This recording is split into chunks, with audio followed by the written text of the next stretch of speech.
ஒரு நாளைக்கு 10 மணி நேரம் வேலை செய்யற இவருக்கு 80 வயசுனா உங்களால நம்ப முடியுமா? நாங்களும் முதல்ல நம்பல. நாங்க ரீசெண்டா ஃப்ரெண்ட்ஸோட சென்னைக்கு பக்கத்துல இருக்க ஜவாத் ஹில்ஸ்க்கு ஒரு ட்ரிப் போயிருந்தோம். அங்க நிறைய பியூட்டிஃபுல்லான பிளேசஸ் விசிட் பண்ணியிருந்தோம். இவ்வளோ அழகான இடங்கள் அந்த ஊரு ஃபுல்லாக நிறைஞ்சிருந்தாலும் அந்த ஊரோட அழகை முழுமையாக்குறது அந்த ஊர் மக்கள்.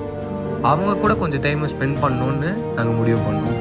அப்பதான் அங்க இருக்க லோக்கல் ஃப்ரெண்ட் சாந்தகுமார் அப்படின்ற ஒருத்தரை மீட் பண்ணோம். அவரு அங்க ட்ரைபல் அசோசியேஷனோட ஒரு பிரசிடென்டா இருக்காரு. அவர் ஜவாது மலையை பத்தி எங்களுக்கு நிறைய விஷயங்கள் சொன்னாலும் எங்களுக்கு ரொம்ப புதுமையா பட்டது அவங்களோட உணவு முறை. இப்போ நான்லாம் சிறு வயசுலலாம் பார்க்கும்போது நெல்லு சோறு அப்படின்னு சொல்லுவாங்க இல்லையா, இதை நான் பெருமையாக சொல்லணும். நெல்லு சோறை நான்லாம் பார்க்க மாட்டேன். எங்கள் வீட்டில் வந்து காலையிலேயே கொள்ளு சாறுன்னு சொல்லுவாங்க. அதை வந்து கொள்ளு சாறு சாம சோறு அப்படி தான். காலையிலே கூழ் இருக்கும், டீக்கு பதிலாக கூழ் சாப்பிடுவோம். அப்புறம் ஒரு 8 மணிக்கு வந்து என்ன பண்ணால் ஒரு சாம சோறும் கொள்ளு சாரும் இருக்கும். அதை வந்து சாப்பிட்டு நம்ம வேலையை பார்ப்போம். ஜவாது மலைக்கு வந்துட்டால் உங்களுக்கு எல்லா மக்களும் வந்து ரொம்ப அருமையான மக்கள். வந்து நீங்கள் எல்லோரும் உங்களை ரொம்ப பெருமையாக நினைப்பாங்க நீங்களெல்லாம் போனீங்கன்னா. அந்தளவுக்கு ரொம்ப இதயம் வந்து அவங்க ரொம்ப அருமையான மக்கள். இவரை பற்றியும் அந்த ஊர் மக்களோட பழக்கத்தை பற்றியும் நாங்கள் பேசிகிட்டு இருக்கப்பவே அந்த ஊர் மக்களையும் அங்கே நிலத்தில் வேலை செய்கிறவங்களையும் மீட் பண்ணலான்ட்டு நாங்கள் அப்படியே கிளம்பிட்டோம்.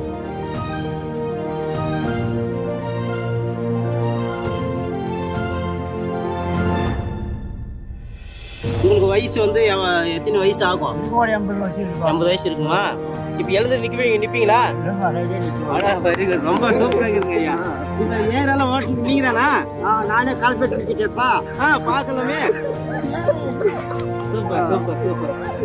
இதெல்லாம் ஓட்டிட்டு களை எடுத்துக்கிறீங்க? நாங்கள் வந்து சாமி வரைக்கிறோம். ஆமாம். சாமி சரிட்டு காத்தால 6 மணிக்கெல்லாம் ஏர் கட்டிடுவோம். ஏர் கட்டிட்டா சாயந்தரம் ஒரு நாளைக்கு 10 மணிக்கும் ஆகிடும். 10 மணி வரைக்கும் ஏர் மணி 11 மணிக்கும் ஆகிடும். அவ்வளோ நேரம் ஏர் விட்டு அப்புறம் வந்து பின்னும் சாப்பிட்டு பின்னும் வந்து அந்த மாதிரி பில்லு எடுக்குவோம்.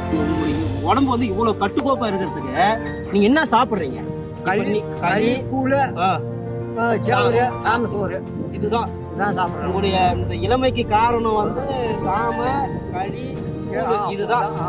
தூக்குறீங்க, இது இவ்வளவு வெயிட்டா இருக்குது. எவ்வளவு வெயிட்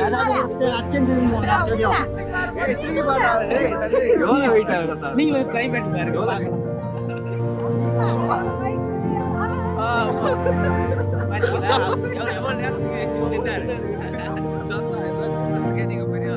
இப்ப எதுவும் உங்களுக்கு சுகர் எதுவும் இல்ல?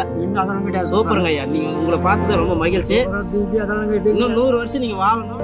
உலகம் ஃபுல்லாக மனிதர்கள் வெவ்வேறு இடத்துல வெவ்வேறு மாதிரி அவங்கவுங்க தேவைக்கும் அவங்கவுங்க ஆசைக்கும் ஏற்ற மாதிரி வாழ்ந்துட்டு இருக்காங்க.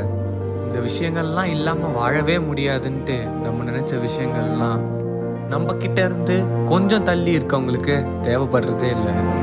ஆனால் நமக்கு இந்த மாதிரி ஒரு உடம்பும் மனசும் கண்டிப்பாக தேவைன்ட்டு இந்த தாத்தாவை பார்க்குறப்ப எங்களுக்கு புரிஞ்சிச்சு.